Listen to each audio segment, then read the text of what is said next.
back for the last time for the foreseeable future, which is, very sad.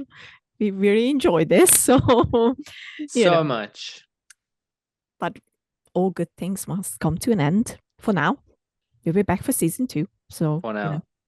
Don't be afraid. But yes, this is us. This is the rest of us crew. We are not looking at the episodes weekly because it's ended.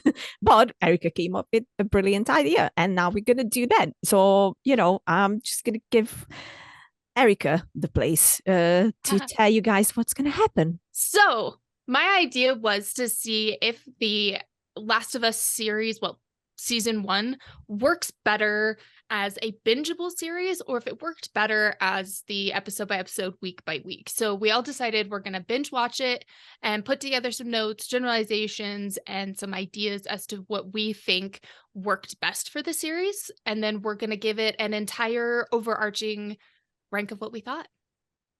We're going to do it a bit differently than what we did. Why we did the week by week episodes. So basically, we're all gonna get like a good 10 minutes to talk about our experience binge watching it. So expect like video essay kind of thing happening, and we're gonna start right now, starting with Erika. Erika, the space is yours. So I really love binge watching content. It is the type of thing that my ADHD hyper focuses on. If I see a series come out that's like week to week, I'm actually kind of put off until the whole season comes out. Depends on the series and who's in it. So when I suggested we do this binge watch, I was really excited to binge watch it later, because that's how I like to intake my content. Binge watching the whole thing, unlike some of the other opinions, I really enjoyed it. I appreciated having the episodes back to back with very little in between, to where the story kind of felt to me like it was flowing almost like in the game. When I played the game, I sat down and played it for hours and hours and hours and hours at a time. I think I finished one of my playthroughs in like 2-3 days. And that's what I did with the show, and kind of like the same format of binging it. I had a villain arc to where I didn't have terribly any issues with the lack of infected or other things. But within the binging and the things people have said, this one line that people have said have stuck with me. There feels like no threat. Now, people online are gonna be like, oh, it doesn't have to be like all action. We can have, all of the story. It works fine. It's like, okay, but where is the threat to where Ellie's sacrifice feels necessary? It's not there. It is in the game, but it's not in the show. There are no instances watching through the whole thing where I felt super threatened by infected, except for the horde scene and a little bit in the second episode. But after that, they kind of disappear. So in my binge watching, I felt more emotionally connected to the characters, but it didn't feel like the ends justified the means, because there was no threat to these things. There were some really cool things that were noticed too, especially some other people online, with Joel's deafness, which I know some of us had a bit of an issue with because it was made as a prominent detail and then kind of forgotten about. With binge watches like these, I find it fun to catch continuity and other things, and other people online caught this as well with Joel's deafness, to where after the Sam and Henry stuff, where he was laying on his non-deaf ear, Ellie was staying constant by his non-deaf side. So in other shots, you'll see her on, I forget if it's the right or the left, so his non-deaf side, so he would be able to hear her. And it happened all throughout the show. And when we come across like the David episodes where he's lying there, sometimes she will be sitting on his deaf side, but she will be leaning over his body to make sure that he can actually hear her with his non-going deaf ear.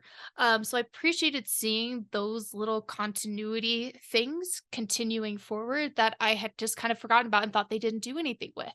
That's what I appreciate most about binge watching, is catching things like that. As for some of the filler episodes, I did not have too much of a problem with them.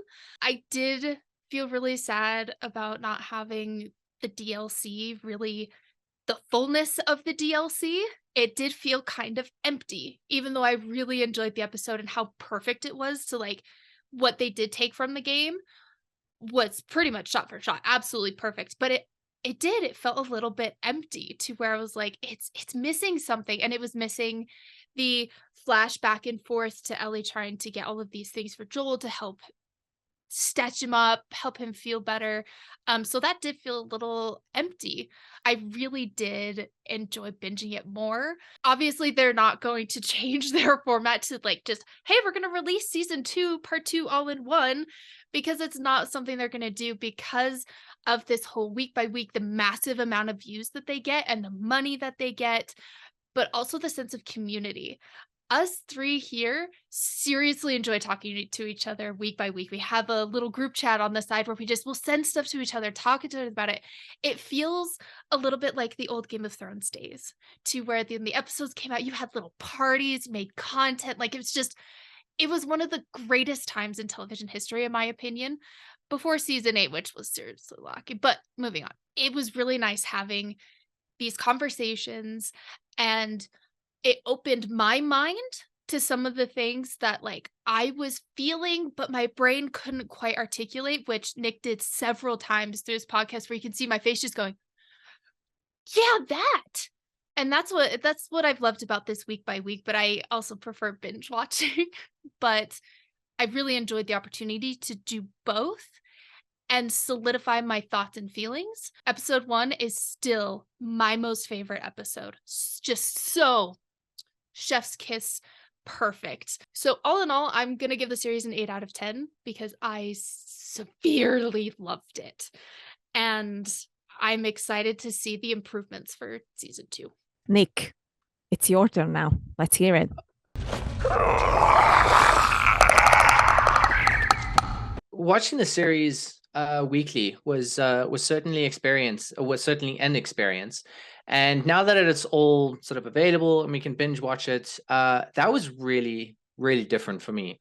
It almost felt like a different show. It was very, very strange. One of the first things I noticed was that it flowed a lot easier. There were a lot of, episode moments that kind of felt, I don't want to say disjointed, but when you're waiting a week to see what happens next, you have this anticipation for what's coming next. And that can either be exemplified or it can kind of die down a little bit. And then the experience you get from the next episode can feel a little bit imbalanced. Specifically, the sort of jump from episode 1 to episode 2, I felt like just flowed so much better, because it's at that point you're seeing them run out into Boston, and when you can immediately watch the next episode, it's like, cool, I want more, instead of having to now wait after that amazing first episode. Something I kind of bitched about quite a bit over the series is that there were a lot of moments that I felt like were rushed.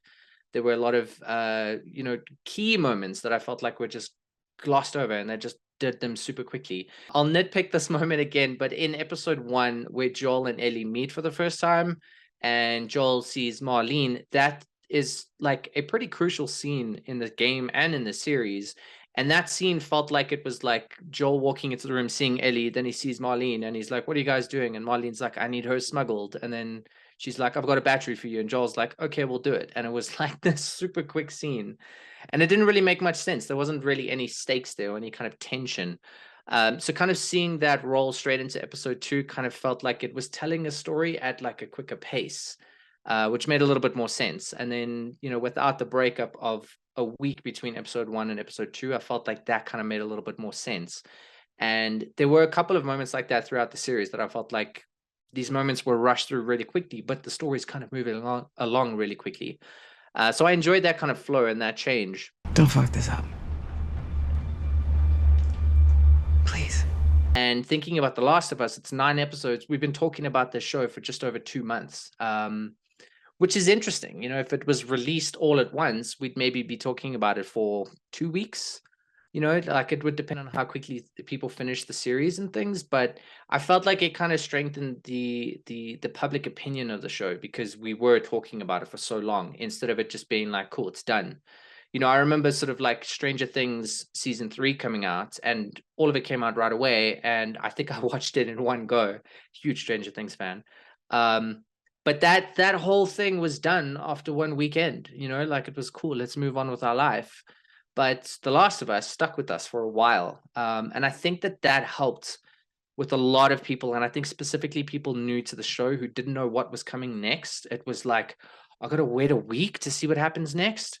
There's a specific few moments that I think really, really were strengthened by the fact that you had to wait a week. Like seeing what happened to Sam and Henry in episode 6, I believe that was. No, 5, episode 5.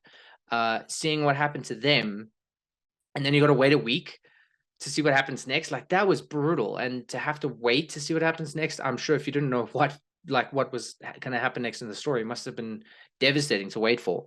So those kinds of moments, I feel like it does strengthen it to have to wait, but it is also kind of pretty poignant to immediately go on with it.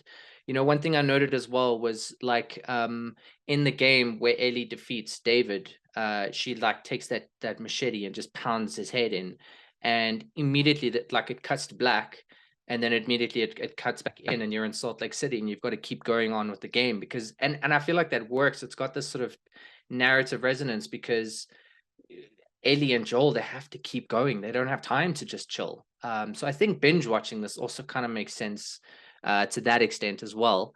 One thing I did say, and I'm going to go into like the more sort of bad stuff now. One thing I do have to say is the filler episodes, they were a lot more annoying for me this time around. So Bill and Frank's episode is still a beautiful episode. It's amazing, but it's largely unimportant. I going through it the second time, I was thinking, I love this episode, it's beautiful, but like I'm just trying to get through the series now. It really doesn't mean too much to the story at large. And then the thing that I've really changed my mind on is episode 7, Left Behind, the DLC. I'm sorry, but I hate it. Going through it the second time now, I hate it. It is such a pointless episode, and Riley is just, I mean, the actress did a great job and everything, but it's just such an annoying character. All they do is just stop and talk and stop and talk and stop and talk, and it leads to like one little infected chase and that came right after the moment where Joel got stabbed. All I care about is seeing if Joel's going to be okay, and now I've got to spend 45 minutes with Riley and Ellie, whose relationship does not ever get any further than that episode. It felt so pointless, and I hate it. It's not a bad 45 minutes of television, but I hated it.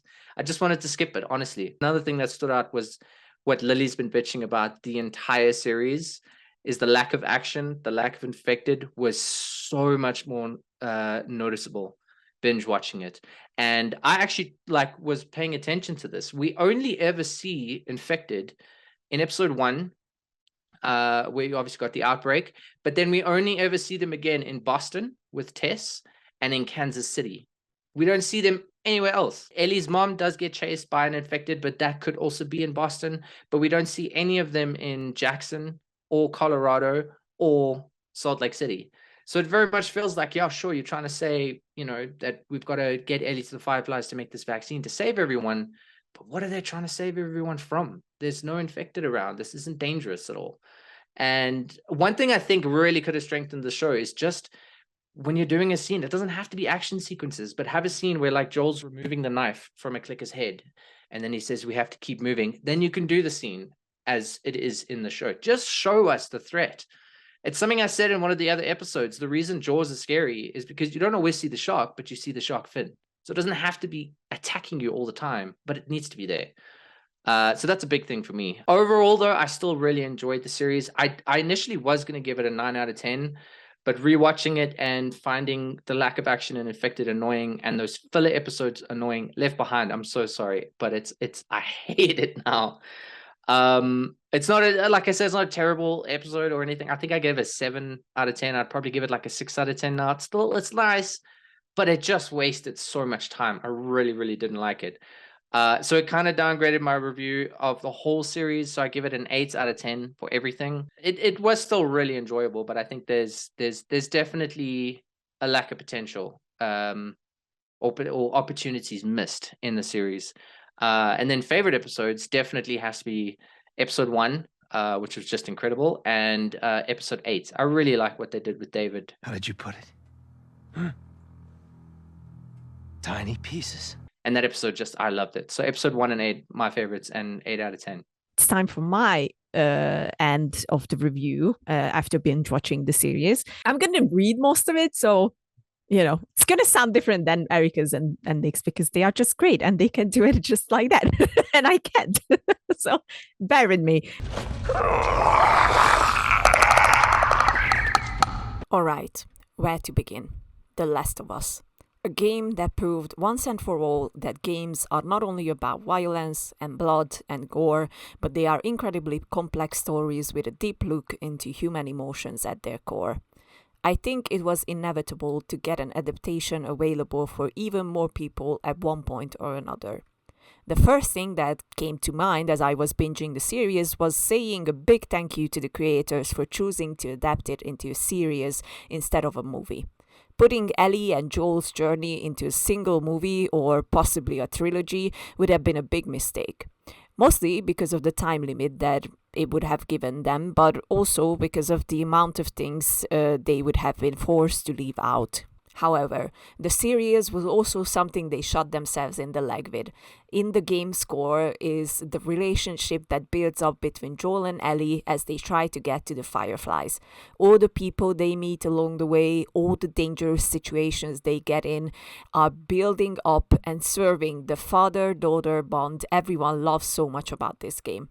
We had plenty of interviews from Craig Mazin and Neil Druckmann where they said they wanted to focus on this and even expand on it. While it worked in some cases, I think it was a miss altogether, and it becomes incredibly clear after the binge watch. The first 2 episodes are perfect examples of how you can adapt something that is loved by many in a faithful way while also giving your own flavor to it.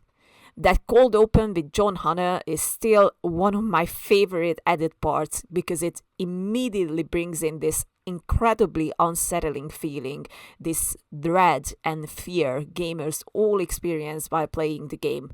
They have found the perfect way to introduce how incredibly dangerous of a threat the fungi infection is once it is able to spread to humans just by talking about it, really. So if that happens, we lose. And then we tune into the fateful day, all told from the point of view of Sarah, slowly dropping in the hints that it had started to happen, sneaking in one of the most haunting scenes in the process. Looking at you, old lady. Sarah's death becomes even more heartbreaking, which was incredibly hard to pull off, but the creators made sure to get it right. From the outbreak day to the 20-year time jump, this series does a beautiful job introducing the setting, the characters, and the bigger picture of it all. I still stand by my original thought that the first episode is nearly flawless and successfully opens up this world for the bigger audience. They carried this over to episode 2, but it is also the episode where the crack in the machine shows up. They instantly start explaining why we won't see many infected. They came up with these new rules like the hive mind that they completely forgot about by the end. They made it seem like the infected were afraid of the sun, and while you had an intense experience in Boston when you played the game, the series toned it down heavily. Funnily enough, in this same episode, they managed to put in one of the most terrifying scenes with the clickers in the museum. It was exactly the horror survival situation from the game I loved, and honestly, what I would have expected if I haven't played the games too, thanks to the first episode's first 40 minutes and episode 2's cold open. However, the infected nearly fully disappear after this. And although this is still the main issue of the series, with this binge watch, I discovered new ones. The series and the game is about Joel and Ellie, right? Well, you kind of forget with episode 3, 4, 5, and then 7. While I once again sobbed through episode 3 watching Frank and Bill's beautiful love story, but it felt out of place completely. It also made me wonder if it was this easy for Bill to barricade himself and get into any major trouble. Are the infected really a threat? We see one approaching his safe haven, gets taken out instantly, and then we get a bunch of raiders years later. That's it. They literally lived in constant peace. Bill had a huge effect on Joel and Ellie in the game. Here, not really. And then episode 4 and 5. I love Jeffrey and I love Melanie, but honestly, putting in these two new characters once again took the focus away from Joel and Ellie completely. And sure, Caitlyn's story arc have huge implications for the second game and season 2, but it didn't give any plus to what we are watching right now. It also didn't add much to Henry and Sam. In the game, Henry and Sam are in the same shoes as Joel and Ellie. They go through the wrong town with awful people in it, and a man needs to protect his little brother from any danger. They were the perfect mirror for Joel. And my days, I still can't get over how perfect the sewer scene could have been. We still got the greatest infected action in the end with serious Train to Busan vibes. Episode 6 was great on the bonding part between Joel and Ellie and served as the best emotional episode for them, but that university scene remains laughable for me.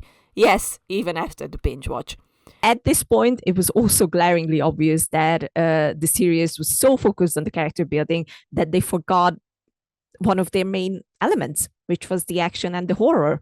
If it weren't for episode 5, I think I would have forgotten that this was a series with infected and danger in the world, basically. Episode 7 pulled the pace back so heavily that I nearly fell asleep. They missed a big chance by leaving out the other part of the DLC, where Ellie goes to look for a first aid kit for Joel.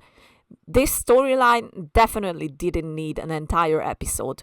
Also, I couldn't have but chuckle when that one infected showed up. It wasn't scary, as at this point the series lost all the feel of threat and danger that it so beautifully built up in the first 2 episodes. The David episode hammered in hard how Joel no longer looks at Ellie as just cargo, but they decided to spend some extra minutes on it in the season finale as well. I still stand by my original thought about the end. They set up Joel as someone who's in the age where he struggles, not the same as he was, panic attacks, etc. In the game, Tommy agreed to take over Ellie because he saw that Joel was forming a dangerously close bond with her that could burn him in the end. I need to talk to you. In here, he did it because Joel backed him because he wasn't the same. You're younger than me. You're still strong. You said it yourself. You'll come back. And let me tell you, the two things are not the same. Yet, we should believe that after all the softness we saw from him and all the struggle he had, he entered John Wick mode and easily took out an entire hospital floor. I once again found myself not being able to get on board with it. I still think that they did a great job with a lot of things, but I just pointed out all the mistakes that I noticed with this binge watch. So I will go with a 7.5 out of 10. Yeah.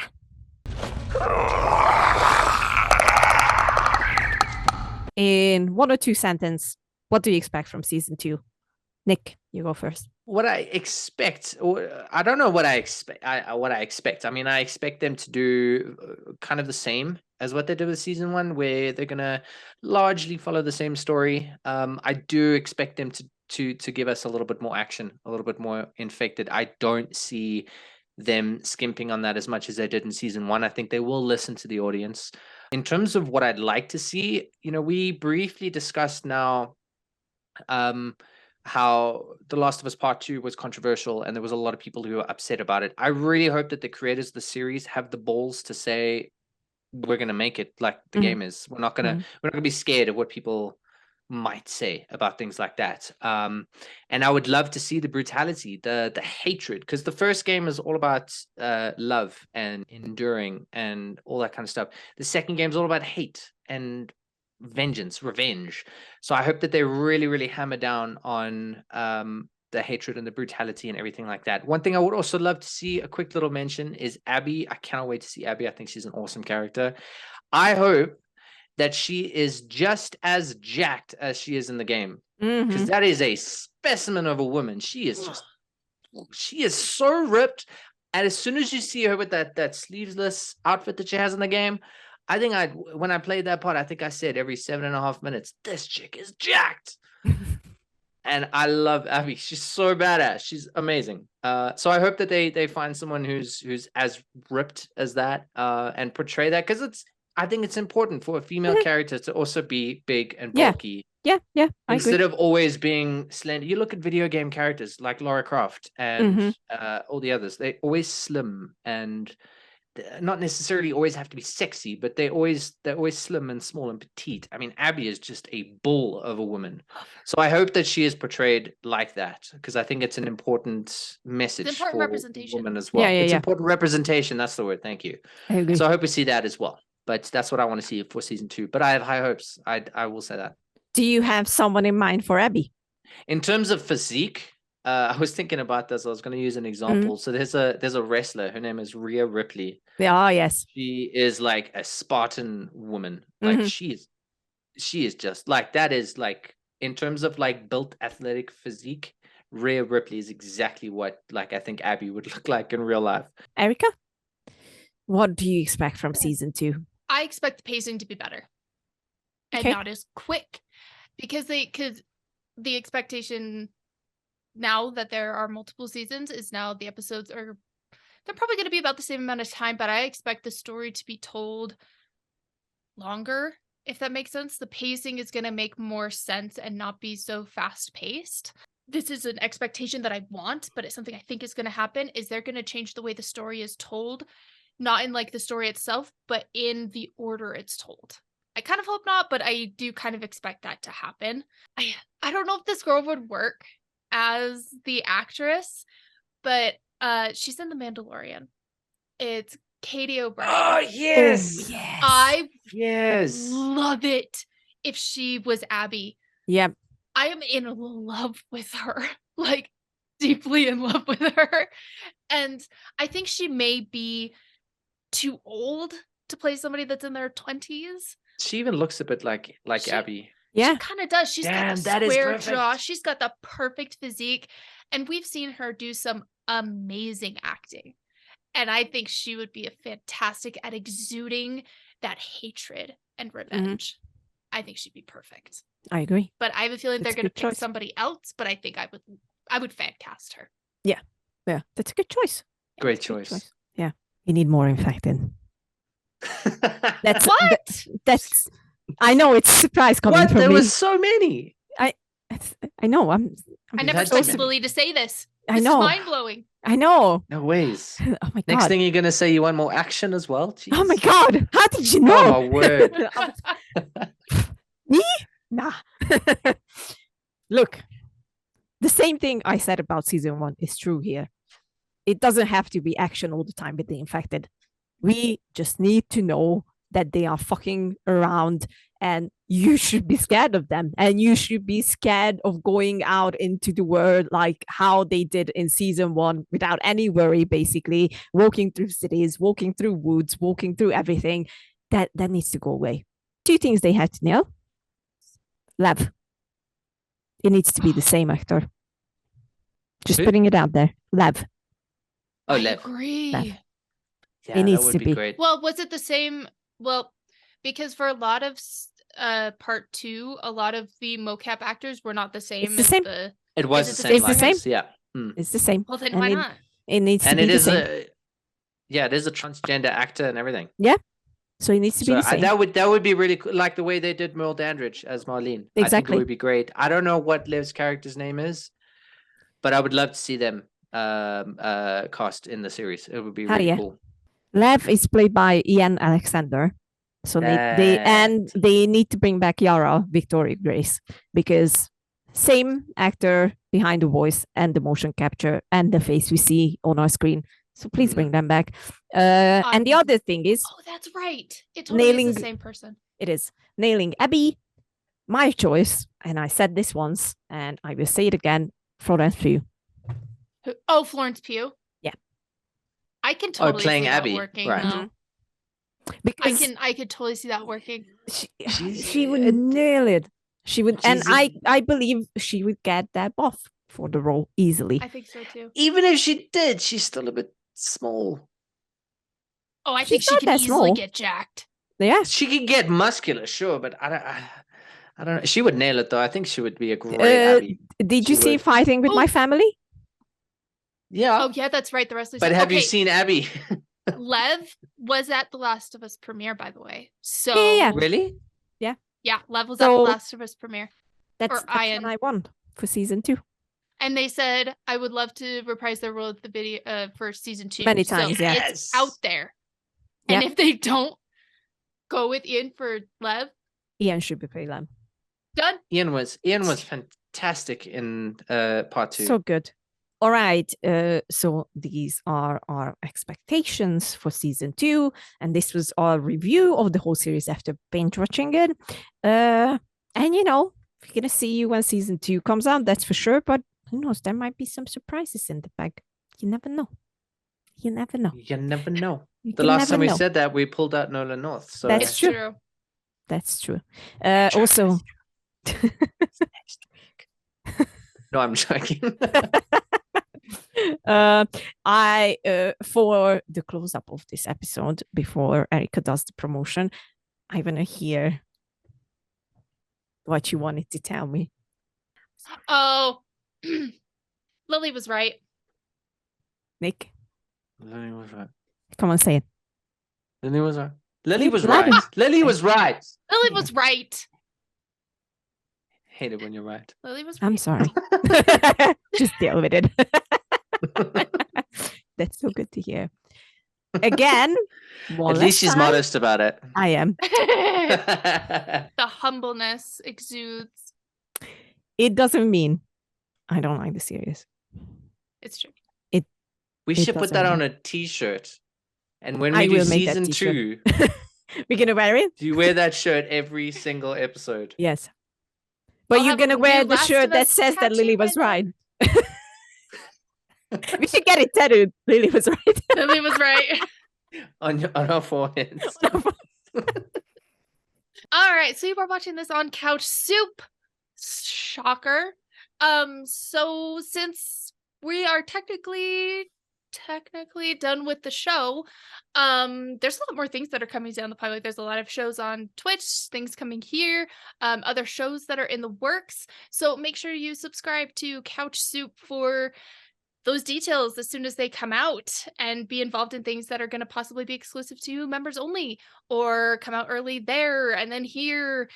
All sorts of really fun things. It's a great community. We love it here, and we love the opportunity to create these types of content for you. So do or don't sign up. It's Drew approved. Drew approved. I feel like I have to say that whenever I do that. Yeah, right. That's fair. Just to make sure everyone knows that's why we're doing it. Exactly.